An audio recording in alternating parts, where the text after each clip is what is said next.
कौन इग्नोर कर रहा था? इस कंस्टिट्यूंसी को कोई इग्नोर नहीं कर सकता। हाँ, पिछले 10 साल जो 11 साल गए हैं, 12 साल जो पिछले हुए हैं, उन्होंने इग्नोर किया है। लेकिन जब से नेशनल कॉन्फ्रेंस और अली मोहम्मद सागर साहब की कॉन्स्टिट्यूंसी ये रही है और सलमान सागर साहब का, और हमेशा क्योंकि इन्होंने इसके लिए लड़ाई लड़ी, और हमेशा आज भी अगर मैं यहाँ अगर आया हूँ, मैं as a incharge minister PWD अगर यहाँ पर आया हूँ तो इन्हीं की लड़ाई की वजह से आया हूँ। और इन्होंने हमेशा अपना ये मुद्दा उठाया। और अभी मैं वही पूछ रहा था कि इतनी वाइटल अगर रोड है और इतनी इंपॉर्टेंट ये रोड थी, इसकी वाइडनिंग की ज़रूरत थी, तो ये हो जानी चाहिए थी। लेकिन पिछले जो 11 साल सरकार यहाँ पे रही, उन्हें चाहे बीजेपी और पीडीपी की जो बड़ी बड़ी बातें यहाँ करते हैं, रोज़ आगे लोगों को गुमराह करते हैं, उनसे ये सवाल पूछना चाहिए आपको कि ये 11 साल में इसकी वाइडनिंग क्यों नहीं हुई। अब जब 2014 से पहले इन सड़कों पे अगर ये बनाई हैं तो नेशनल कॉन्फ्रेंस ने बनाई हैं, और आज इसकी वाइडनिंग कोई करेगा तो नेशनल कॉन्फ्रेंस ही करेगी। और यहाँ जो हमारे ऑनरेबल एमएलए हैं सागर साहब, और क्योंकि हमारे बुज़ुर्ग हैं, और ये रोड जो है क्योंकि सलमान साहब ने पिछले असेंबली में भी इसका मुद्दा उठाया था, और कई बार मेरी मीटिंग में इन्होंने ये बात कही और मसला उठाया है। लेकिन आज मैं जब यहाँ से होके जा रहा हूँ तो मेरे रब ने चाहा तो ये ठीक होगा, और इस रोड को हम जल्दी इसके लिए पैसा देंगे, और मतलब देंगे, पैसा देना ही देना, और अब इसको वाइडनिंग इसकी करनी है। ये चीज़ डिसाइडेड है यहाँ आने के बाद हमने जो देखा है। चौधरी साहब, एक साइड से बीजेपी कॉन्स्टिट्यूशन डे मना रही है, दूसरी साइड कॉन्स्टिट्यूशन की दरिया उड़ाई जा रही है। ये आप बीजेपी को सवाल पूछें। हम तो वो लोग हैं जो बाबा साहब भीमराव अम्बेडकर के आइन को मानते हैं। हम उस आइन को मानते हैं जिसको पाने के लिए हमारे लोगों ने कुर्बानियाँ दी हैं। माओं ने अपने बच्चे खोए, बहनों ने अपने भाई खोए, हमारी बहनों ने अपने सुहाग खोए, और उसके बाद ये हिंदुस्तान की आज़ादी आई, और हिंदुस्तान की सबसे बड़ी महापंचायत है जिसको हम पार्लियामेंट कहते हैं, वो बनी है।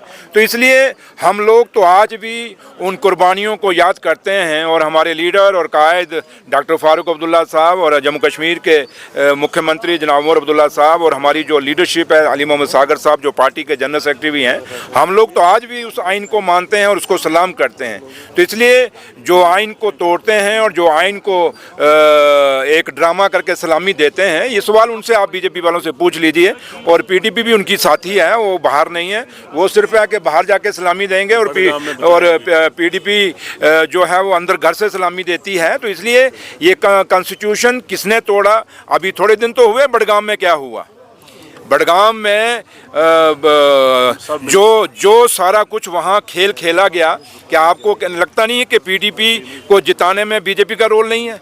क्या बीजेपी ने नहीं जिताया? और जो प्रॉक्सी कैंडिडेट खड़े किए वो बीजेपी ने नहीं खड़े किए क्या? ये सब एक मैनिपुलेटेड था। और तब भी हमें फ़ख्र है कि हमारे लोगों ने हमारा जो नेशनल कॉन्फ्रेंस का कैंडिडेट था पूरा साथ दिया। पूरी सरकार पीडीपी को जिताने में लगी हुई थी। और जब पहले महबा जी एक दिन एलजी साहब को जब मिल के आई थी, और आप लोग मीडिया को कभी खिताब नहीं किया था, और मीडिया पूछता रह गया था कि महबा जी बताइए एलजी साहब से क्या बात करके आए, तो वो बड़गाम में हमें नज़र आ गया। वो उन्होंने वहीं वो जाके एलजी साहब के साथ बात की होगी कि बड़गाम को कैसे हराना है, नेशनल कॉन्फ्रेंस की सीट कैसे हरानी। तो इसलिए ये चंद दिन की वो खुशियाँ मना लें। आज आके बड़गाम हमारा है, और हमेशा बड़गाम नेशनल कॉन्फ्रेंस का रहा है, आगे भी रहेगा।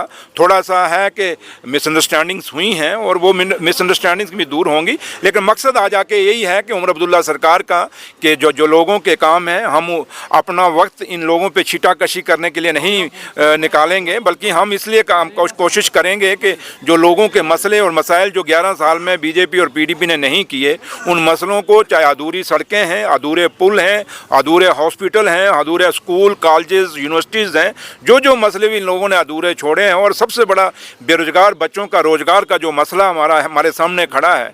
और क्योंकि इलेक्शनों में हमारी पार्टी के लीडर और कायद डॉक्टर फारूक अब्दुल्ला साहब का मैनिफेस्टो में हमने कमिटमेंट की हुई है, इसलिए 5 साल बाद जब हम इलेक्शन लड़ने को जाएंगे, आप लोगों को अपना मैनिफेस्टो दिखाएंगे कि भैया देखो इसमें से कौन कौन सा काम किया है, और हम एक एक काम करके छोड़ेंगे। इसलिए जो वादे नेशनल कॉन्फ्रेंस ने किए हैं आप लोगों से, जम्मू कश्मीर के लोगों से, कश्मीर के लोगों से और ख़ासकर जम्मू कश्मीर के नौजवानों से एक एक वादा पूरा करेंगे। सिर्फ मैं आप लोगों के माध्यम से जम्मू कश्मीर के और ख़ासकर कश्मीर के लोगों से मैं अपील करूंगा कि ये रोज़ जो बातें करते हैं, चाहे वो कभी रिजर्वेशन का मुद्दा उठा लेते हैं, कभी ये बिजली का मुद्दा उठा लेते हैं। जब परसों ऑनरेबल चीफ मिनिस्टर साहब ने क्लियर कर दिया कि ये फाइल मेरे पास साइन करना तो दूर, बिजली वाली जो पावर का जो पैसा बढ़ाया गया, मैंने तो वो फाइल देखी भी नहीं है, तो फिर कैसे पैसा बढ़ गया।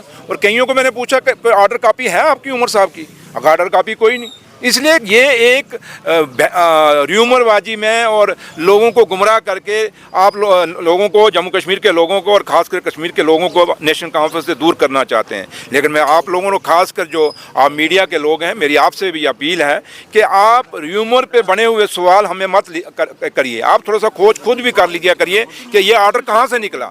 इसलिए लोगों को गुमराह करने का एक चाल चली जा रही है जो PDP और BJP मिल के चला रही है। और कुछ ऐसे भी हैं जो ABC टीमें भी हैं, वो भी लगे हुए हैं। लेकिन मकसद एक है, एक तरफ पूरी नेशनल कॉन्फ्रेंस और जम्मू कश्मीर के लोग हैं, वो गरीब जिनकी सुनवाई 11 साल में नहीं थी। दूसरी तरफ वो लोग हैं जो मोटी मोटे सामिया हैं, जो बड़े बड़े लोग हैं, अमीर लोग हैं, वो हैं। लेकिन जम्मू कश्मीर के लोगों को फैसला करना होगा कि आपने उस पार्टी के साथ चलना नेशनल कॉन्फ्रेंस का, वो नेशनल कॉन्फ्रेंस जो शेर कश्मीर से लेके डॉक्टर फारूक अब्दुल्ला साहब से लेके और आज उमर अब्दुल्ला साहब था, हमेशा गरीबों के साथ खड़ी हुई है, किसान और मजदूर के साथ खड़ी हुई है, हमेशा छोटी रेडी फड़ी वालों के साथ, छोटे दुकानदारों के साथ खड़ी हुई है, जो छोटे ट्रांसपोर्टरों के साथ खड़ी रही है। रोजगार के आज जितने भी आपको रोजगार दिखता है, ये सारा उस शेर कश्मीर से लेकर उमर साहब तक जो रोजगार हमने दिया वही बुनियाद है। तो इसलिए हम पे भरोसा रखें, इनकी र्यूमरबाजी में मत आएँ, गुमराह मत हों, हमारे पीछे शाना बछाना खड़ा रहें। Thank you. अंदर चलना 2 मिनट अभी, अंदर चलो 2 मिनट, अभी और भी है। चाहिए फिर क्या चीज़? जो यूनिवर्सिटी का इशू है ना, ये माता वैष्णो देवी। देखिए मैं कल भी कहा, आज भी कहूँगा कि हिंदुस्तान की खूबसूरती इसी में है कि अनेकता में एकता है। और हिंदुस्तान की खूबसूरती इसी में है कि, और ख़ासकर जम्मू कश्मीर की, यहाँ का भाईचारा, महात्मा गांधी ने अपने उस दौर में कहा था कि मुझे अगर भाईचारे की कोई किरण दिखती है तो जम्मू कश्मीर से दिखती है। इसलिए जम्मू कश्मीर हमेशा भाईचारे के लिए जाना जाता है। और जो लोग भी यहाँ एजुकेशन को भी कॉमनलाइज करना चाहते हैं, एजुकेशन के अंदर भी जात, बरादरी, मजहब, फ़िरका परस्ती लाना चाहते हैं, मैं उन लोगों को कहूँगा कि कम से कम एजुकेशन को तो बख्श दो।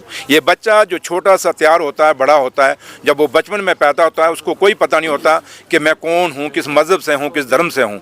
लेकिन बड़े होकर हम लोग उनको बनाते हैं, तुम कहाँ हो, तुम कहाँ हो। इसलिए जो लोग ये यूनिवर्सिटीज़ के अंदर, कॉलेजेस के अंदर, स्कूलों के अंदर जो फ़िरका परस्ती और कम्युनिज़म लाना चाहते हैं और जात बरादरी लाना चाहते हैं, उनसे आम लोगों को बचना चाहिए। और हम उनको कहेंगे कि वास्ता रब का है, कोई एक दायरा तो छोड़ दो जहाँ लोगों को सुख का सांस लेना।